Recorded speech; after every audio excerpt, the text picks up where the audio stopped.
loved it. You loved it. I love it. I love, because kids will go, they'll go anywhere you send them. You know, they'll follow you and they'll. Dignity is a choice. Sidney Poitier made that choice every single day. It represented progress. It represented the dimensionalizing of the film industry. For 7 decades, he carried the weight of an entire community on his shoulders and never stumbled. Not once. He was the first black man to win the Oscar for Best Actor. The first to become a leading man in an industry built to keep him out. The first to prove that excellence could break any barrier ever constructed. They call me Mr. Tibbs. Mr. Tibbs! Well, But Poitier didn't do it alone. Behind every choice he made stood the actors who showed him what was possible. Some taught him craft, others taught him courage. A few taught him that art without activism is just entertainment. When we love, it does pretty much the same wonderful things for us. When we hate, it does pretty much the same negative things. And Poitier refused to simply entertain. These 10 actors represent more than inspiration. They represent survival. Because in Hollywood's golden age, being black and talented wasn't enough. You needed models. Proof that it could be done. Poitier found that proof in performers who refused to bow, who chose dignity over dollars, who understood that every role was political whether they wanted it to be or not. These are his teachers, his heroes, his foundation. 10. Tony Curtis. The Defiant Ones chained Sidney Poitier and Tony Curtis together, literally. Need a chisel and a hammer. 2 escaped convicts, one black, one white. Neither able to survive without the other. The symbolism was obvious, but what happened between takes mattered more. Sent it to Kirk Douglas, and Kirk said he'd play it if he could play both parts. Curtis didn't treat Poitier like a novelty. He treated him like an equal. In 1958, that was radical. Curtis came from Hollywood's studio system, groomed for stardom, trained to be safe. But in The Defiant Ones, he took risks, shared the spotlight, never tried to upstage Poitier. That generosity mattered. Too many white actors saw black co-stars as threats to their careers. Curtis saw a partner, someone who made the work better by being there. The film earned Poitier his first Oscar nomination, made him a leading man. Curtis was part of that transformation. He could have played it safe, protected his image. Instead, he committed fully to a film about racial harmony. That courage stayed with Poitier forever. 9. Ruby Dee. Ruby Dee understood what Sidney Poitier understood. Shoot cops. Even I know that. That every role was bigger than the script. That black actors carried history with them onto every set. In A Raisin in the Sun, Dee played Ruth Younger opposite Poitier's Walter Lee. The film captured black family life with a dignity rarely seen on screen. Dee brought quiet strength to every scene. What Poitier admired most was Dee's activism. She didn't separate art from justice. She married them. Worked alongside her husband, Ossie Davis, to fund the civil rights movement. Used her fame to open doors. That commitment matched Poitier's own. They became lifelong friends because they shared the same mission. Dee taught Poitier that great actors serve their community first. That fame is a tool, not a trophy. When she performed, she carried her people with her. Poitier learned to do the same, because talent without purpose is just noise. Dee had both. 8. Rod Steiger. In the Heat of the Night could have been a disaster. Homicide expert. That's right. Boy, I bet you get to look at a lot of dead bodies, don't you? A film about racial tension in the Deep South, starring a white actor known for intensity and a black actor carrying impossible expectations. But Rod Steiger surprised everyone. He didn't see Sidney Poitier as competition. He saw him as Virgil Tibbs, a brilliant detective who refused to back down. Steiger won the Oscar for his performance. Poitier didn't get nominated, but that wasn't the point. What mattered was how Steiger approached the work. He listened to Poitier, respected his choices, never tried to diminish him. The famous slapping scene where Poitier hits back became iconic because Steiger committed to the reality of the moment. Poitier learned something crucial from Steiger. That great acting requires trust. You can't protect yourself and be vulnerable simultaneously. Steiger showed up unguarded. That courage made the film transcendent, made it more than a movie, made it a statement. 7. Spencer Tracy. By the time Sidney Poitier worked with Spencer Tracy on Guess Who's Coming to Dinner, Tracy was dying, literally, his final film. I fell in love with your daughter. And Every day on set was a struggle, but Tracy never quit, never phoned it in. Poitier watched a legend give everything he had left to a film about interracial marriage. That dedication left its mark. Tracy represented old Hollywood, the generation that built the industry. But he didn't treat Poitier like an intruder. He treated him like family.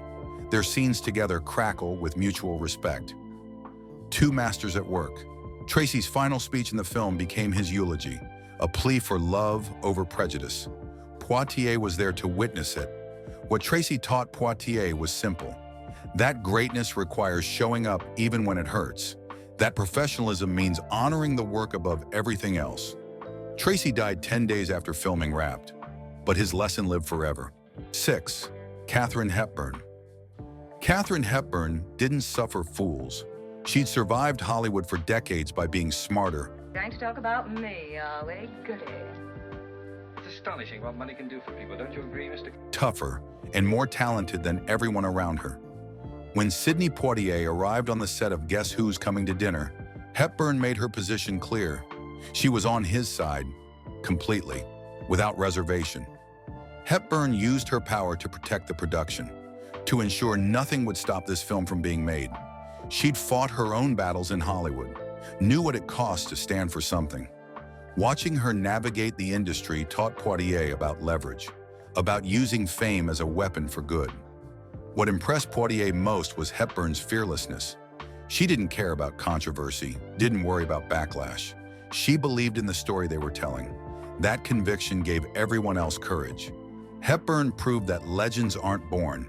They're built through choosing the harder path every single time. 5. Denzel Washington. Sidney Poitier never had a son, but if he had, Denzel Washington would have been it. Okay. When they want to do that? Well, they've already done that in the hospital. It's the first thing they... When Washington won his Oscar for Training Day in 2002, he looked directly at Poitier. "I'll always be chasing you, Sidney. I'll always be following in your footsteps." I'll always be chasing you, Sidney. I'll always be following in your footsteps.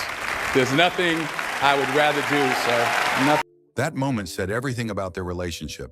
Poitier watched Washington's career with pride, saw him make the same careful choices, turn down demeaning roles, demand dignity.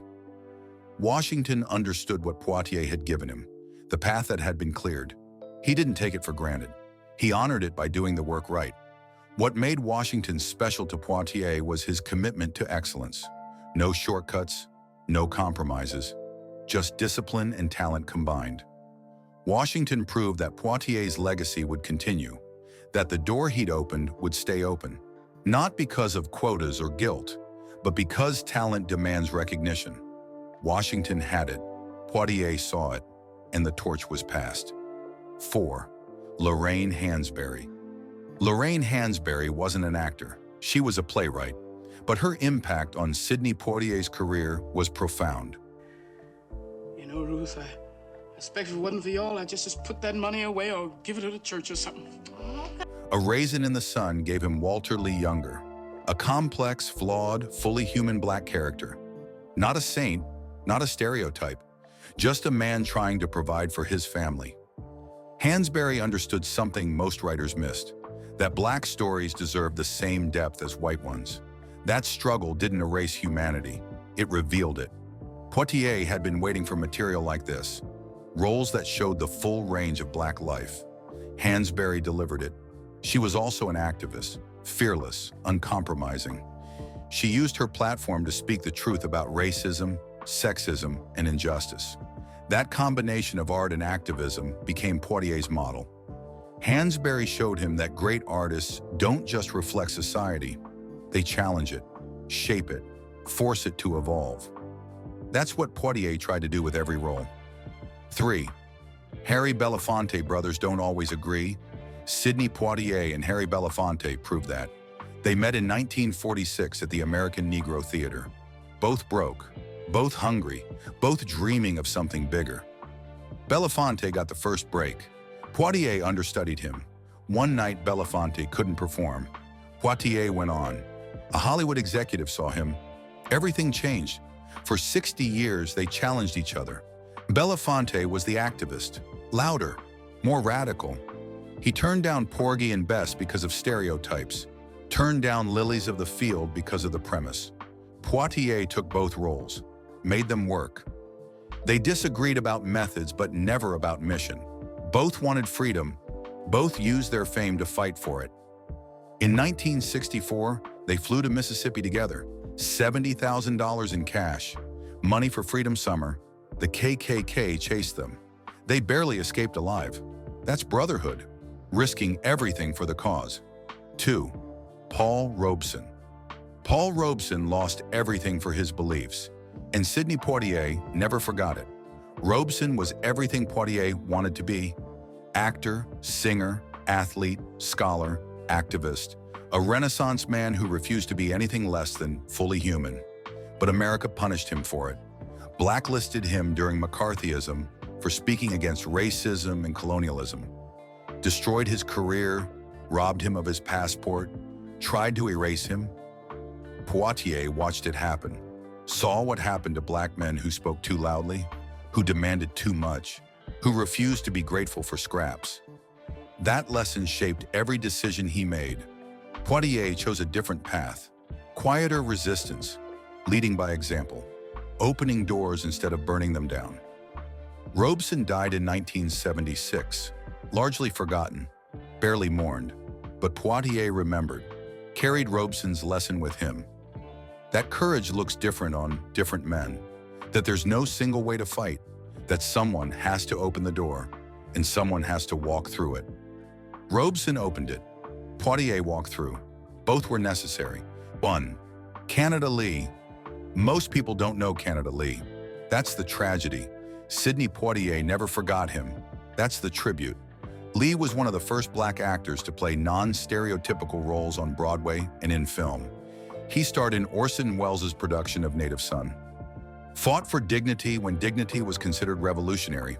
Then Hollywood destroyed him. Lee was blacklisted, accused of being a communist sympathizer. His career ended. His health collapsed. He died at 45. Broken by an industry he helped transform.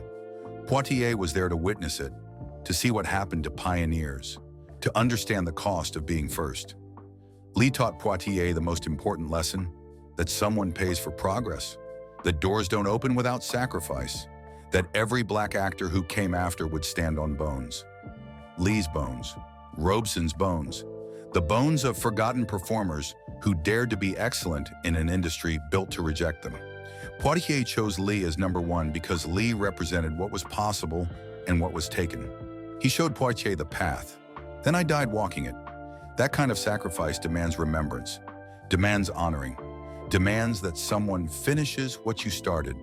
So Poitier finished it, won the Oscar, became the leading man, opened the door wider for Denzel, for Morgan Freeman, for everyone who came after, because Canada Lee made it possible, and Poitier made sure no one would forget. Sidney Poitier didn't just admire actors. He learned from soldiers. Every person on this list fought battles most will never understand. They taught him dignity, courage, the cost of being first. And Poitier paid that cost, because someone had to. Who's your favorite on the list?